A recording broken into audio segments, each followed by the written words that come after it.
Hi అండి, welcome to my channel Praveen Jyothi blogs. ఈ video చూస్తున్న వారు లైక్ చేసి సపోర్ట్ చేయండి ఫ్రెండ్స్. మన ఛానల్ ఎవరైనా ఫస్ట్ టైం చూస్తున్నట్లయితే సబ్స్క్రైబ్ చేసుకోండి. నచ్చితే లైక్ చేయండి, షేర్ చేయండి, కామెంట్ చేయండి. Please support me friends. చేపల పులుసు అనేది ఎప్పుడు చేసేలా కాకుండా ఇలా ఒకసారి ట్రై చేయండి, చాలా రుచిగా ఉంటుంది. ఈ చేపల పులుసు చేయడానికి ముందు నేను చేప ముక్కలు అయితే తీసుకున్నానండి. శుభ్రం చేసుకున్న చేప ముక్కల్లోకి 1 స్పూన్ కారం వేసుకున్నాను. దీనిలోనే రుచికి సరిపడా సాల్ట్ వేసుకున్నాను. సాల్టు కారం వేసుకొని ఈ ముక్కలకైతే మంచిగా పట్టించానండి. ఈ చేప ముక్కలు అయితే 3/4 కిలో దాకా ఉంటాయి. కారం సాల్ట్ అనేది పట్టించి వీటిని అయితే ఒక అరగంట సేపు పక్కకు పెట్టుకున్నాను. పక్కకు పెట్టుకున్న తర్వాత వీటిని అయితే ఫ్రై చేసుకున్నానండి. ఈ చేపల పులుసు అనేది చేప ముక్కలు అనేది ఫ్రై చేసిన ముక్కలతో అయితే పులుసు అనేది పెట్టానండి. ఇలా చాలా రుచిగా ఉంటుంది. మనం కలిపెట్టిన చేపల పులుసు టేస్ట్ వేరుంటే ఇలా చేసిన టేస్టు డిఫరెంట్గా ఉంటుందండి. ఎప్పుడు ఒకేలా కాకుండా అప్పుడప్పుడు ఇలా ట్రై చేస్తే చాలా రుచిగా వస్తుంది చేపల పులుసు అనేది. కలిపెట్టుకున్న చేప ముక్కలను అయితే ఫ్రై చేసుకుంటున్నానండి, 2 వైపులు తిప్పుకుంటూ. మరి డీప్ ఫ్రై అయితే చేయలేదు. కొద్దిసేపు 5 నిమిషాలు ఒక పక్క, ఒక 5 నిమిషాలు ఒక పక్క ఫ్రై చేసి తీసేసుకున్నాను.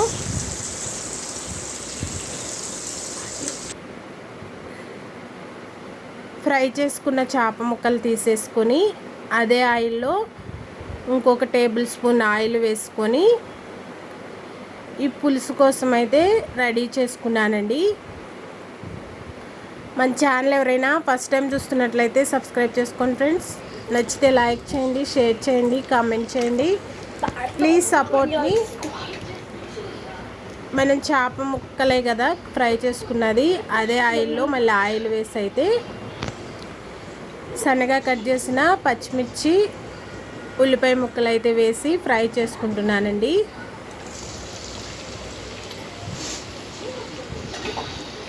ఇవి బ్రౌన్ కలర్లో వచ్చే వరకు అయితే ఫ్రై చేసుకొని దీనిలో టమాటా కూడా వేసి నేను చేపల పులుసు అనేది పెట్టానండి. ఇవి కొద్దిసేపు మగ్గిన తర్వాత మీడియం సైజులో ఉన్న ఒక టమాటా తీసుకొని చిన్న ముక్కల్లా కట్ చేసి అయితే వేసుకొని వీటిని కూడా మగ్గించుకుంటున్నాను. టమాటా వేసి చేసిన చేపల పులుసు అది ఒక డిఫరెంట్ టేస్ట్ ఉంటుందండి, చాలా బాగుంటుంది. వీటిని కూడా మగ్గించుకున్న తర్వాత చేప ముక్కలకి ఉప్పు కారం పట్టించాం కదా, మనకి గ్రేవీకి సరిపడా సాల్ట్ వేసుకోవాలి. సాల్ట్ అనేది వేసి కొద్దిసేపు అయితే మగ్గించుకున్నానండి పోపు అనేది.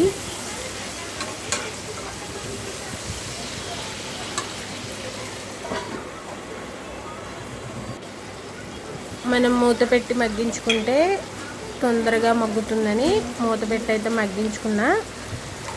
దీనిలోకి 1 స్పూన్ అంత అల్లం వెల్లుల్లి పేస్ట్ వేసుకున్నాను. అల్లం వెల్లుల్లి పేస్ట్ వేసుకొని పచ్చివాసన పోయే వరకు అయితే ఫ్రై చేసుకున్నానండి.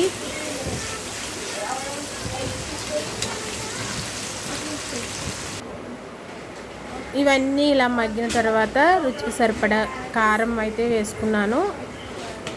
చేపల పులుసు కాబట్టి మనకి కారం అనేది కొంచెం ఎక్కువే పడుతుందండి. చేప ముక్కలకు పట్టించాను కాబట్టి నేను గ్రేవీకి సరిపడా కారం అయితే వేసుకొని ఒక 2-3 నిమిషాలు మగ్గిన తర్వాత దీనిలోకి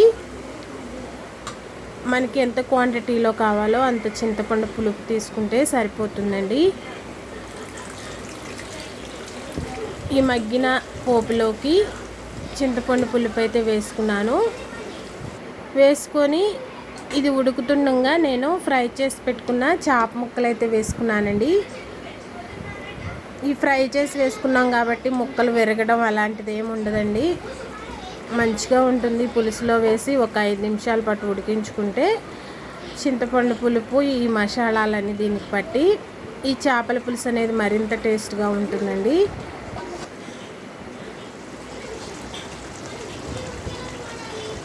పులుసు అనేది కొంచెం చిక్కబడిన తర్వాత లాస్ట్లో కొద్దిగా కొత్తిమీర వేసి తీసుకుంటే అసలు ఎమ్మి చేపల పులుసు మనకు రెడీ అయిపోయినట్లే.